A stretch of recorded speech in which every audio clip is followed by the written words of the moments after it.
وقتی اعلام شد مومیایی پیدا شده تو پاکستان، دختر خشایارشاه شاه هخامنشی ناگهان توجه همه رو به خودش جلب کرد.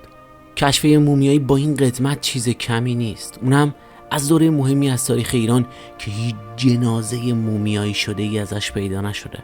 اما سرنوشت این مومیایی حتی از اینم عجیب تر بود. تا آخر این ویدیو همراه ما باشید تا متوجه بشید قضیه از چه قرار بود.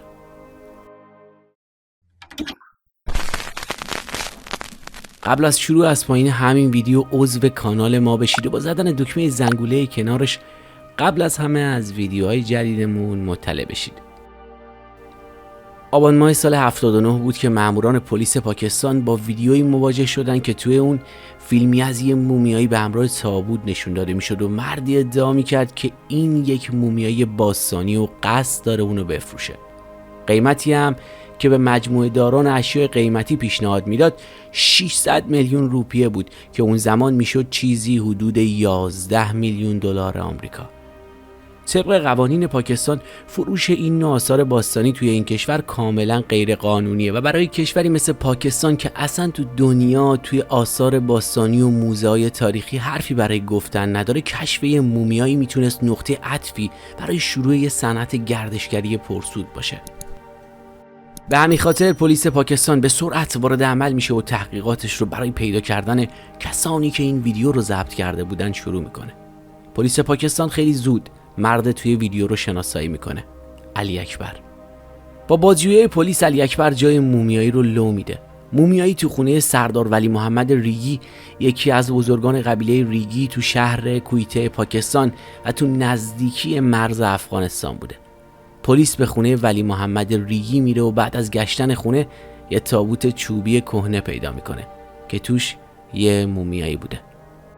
مامورا مومیایی رو از خونه سردار ریگی به موزه ملی پاکستان تو شهر کراچی منتقل میکنن و علی اکبر و ریگی رو هم به جرم نقض قانون آثار باستانی دستگیر میکنن.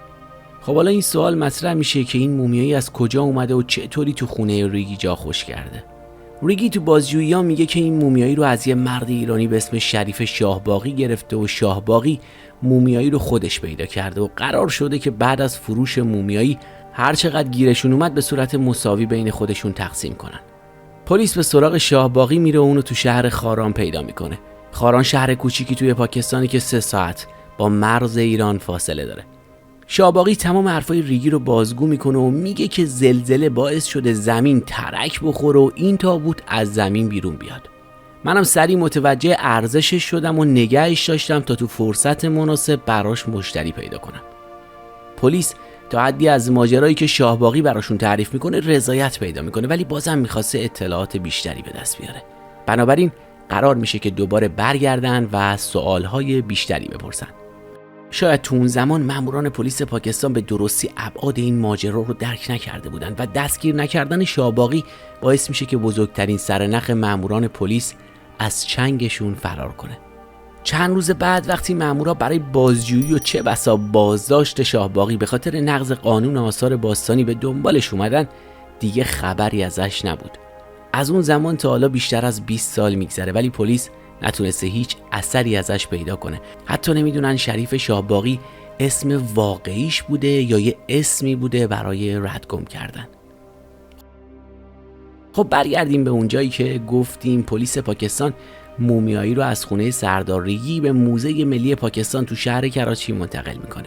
یه تیم از باستانشناسان موزه ملی کراچی بلافاصله بررسی مومیایی رو شروع میکنن.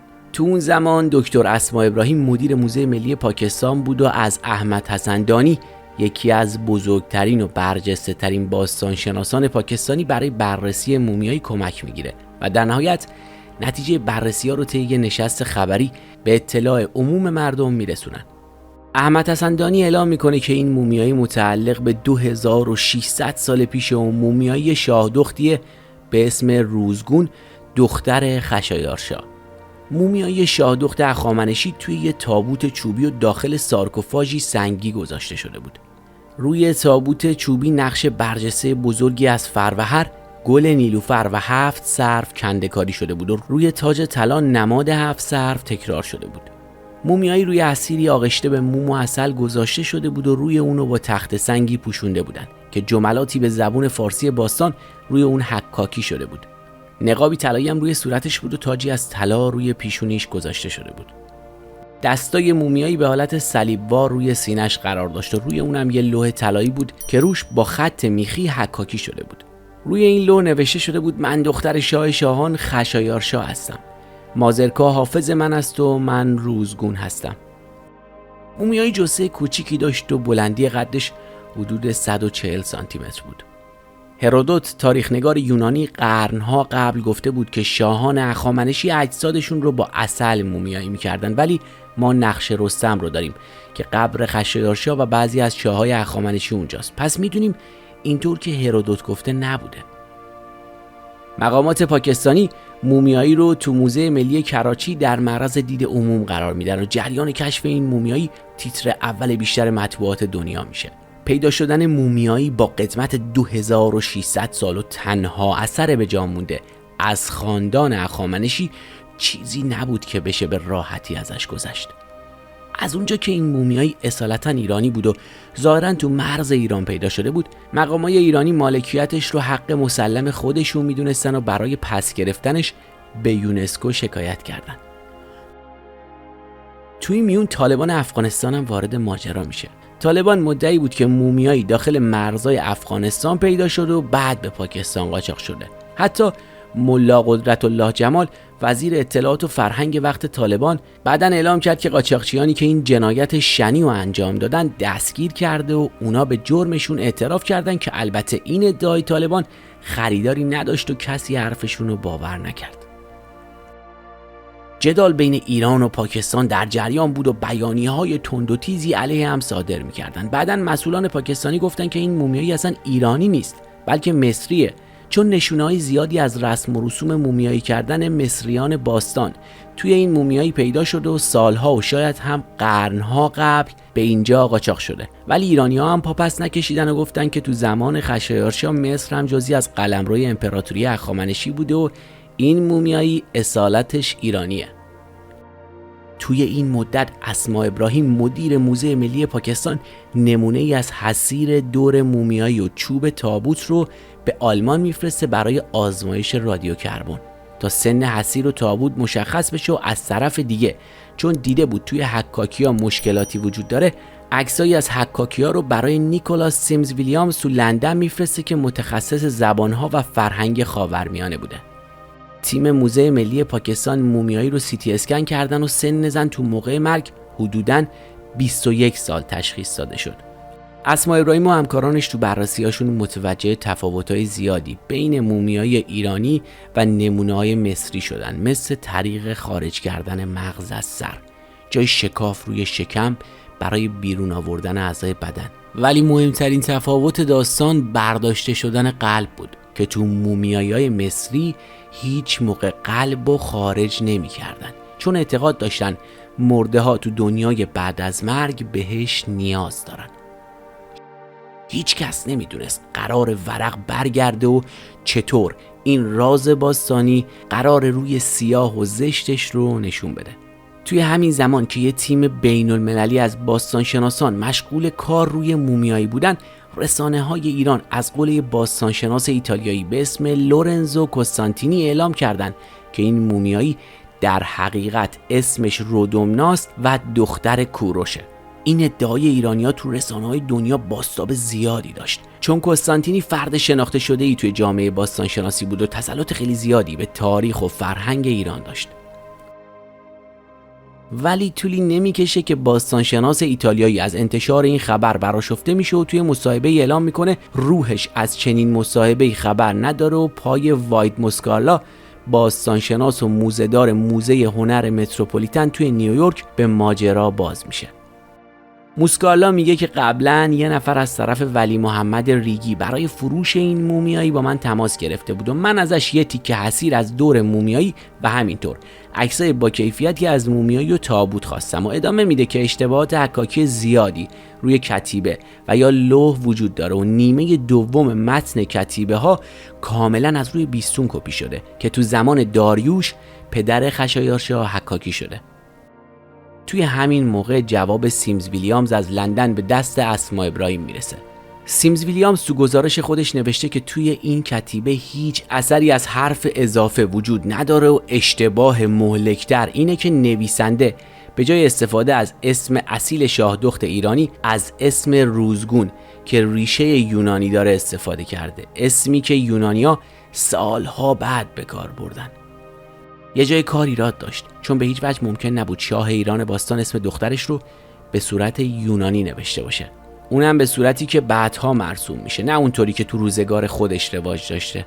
نتیجه آزمایش رادیو کربن هم از آلمان میرسه و نشون میده که عمر حصیر بیشتر از 50 سال و عمر چوب تابوت هم بیشتر از 250 سال نیست. مقامات پاکستان سرانجام به کارشناسان ایرانی اجازه میدن تا مومیایی رو از نزدیک بررسی کنن و هیئتی از سازمان میراث فرهنگی وارد کراچی میشه. پژوهشگران ایرانی هم بعد از بررسی اعلام میکنن که جدا از اشتباهات نوشتاری کتیبه، ابزاری هم که برای حکاکی به کار رفته باستانی نبوده و به احتمال زیاد مومیایی قلابیه.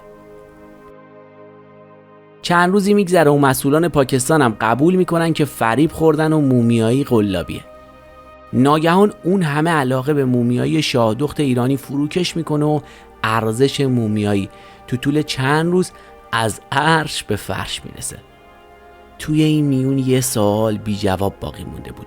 اگر جسد داخل مومیایی روزگون دختر خشایارشا نبود، پس کی بود؟ قطعاً تو تابوت یه جسد بانداژ شده وجود داشت. برای پیدا کردن جواب کارشناسان ایرانی و پاکستانی بررسی‌های بیشتری انجام میدن. اینجا بود که ماجرای مومیایی رنگ و بوی یه جنایت تازه به خودش گرفت.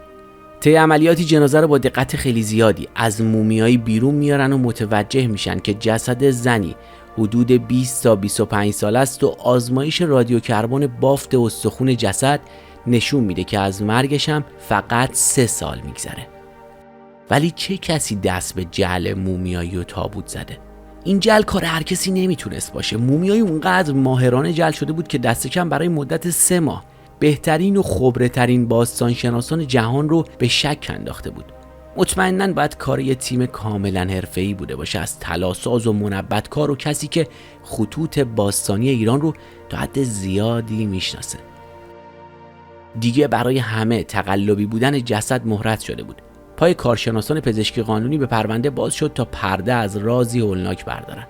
دکتر کریستوفر میلروی از دانشگاه اتاوا کانادا که یکی از بهترین متخصصان جهان تو حوزه آسیب شناسی پزشکی قانونی، به دعوت مقامات پاکستانی به کراچی اومد تا تحقیقات رو ادامه بده. دکتر میلروی تو گزارشی تو سال 1380 اعلام کرد که این زن که تو سال 76 فوت کرده حدود 20 تا 21 سال سن داشته و علت مرگش هم ضربه از پشت به کمر و لگن بوده، چیزی شبیه تصادف با خودرو. پلیس سالها به جسد این زن اجازه دفن شدن نداد تا شاید بتونه شناساییش کنه، ولی هویتش هیچ وقت معلوم نشد و پلیس خیلی تلاش کرد تا بتونه قاتل این زن رو پیدا کنه. در نهایت بالاخره بعد از 8 سال، یعنی تو سال 87 دفن میشه. تابوت، بانداژها، الواح طلایی و تاج مومیایی برای یادگاری به موزه ملی پاکستان تو کراچی فرستاده میشه و هنوز هم توی همون موزه نگهداری میشه. از اون سال به بعد چند مومیایی تو پاکستان پیدا شد که مشخص شد افرادی غیر حرفه‌ای تر از این تیم از جنازه زنان جوان مومیایی درست کردن تا بفروشن. به این ترتیب داستان یه مومیایی افتخارآمیز و جنجالی به ماجرای قتل زنی تبدیل شد و از یادها رفت. مرسی از اینکه تا این لحظه همراه ما بودید. لطفاً نظراتتون رو پایین همین صفحه با ما به اشتراک بگذارید. راستی اگه هنوز عضو کانال ما نشدید، خوشحال میشیم با عضویتتون از ما و فعالیتامون حمایت کنید.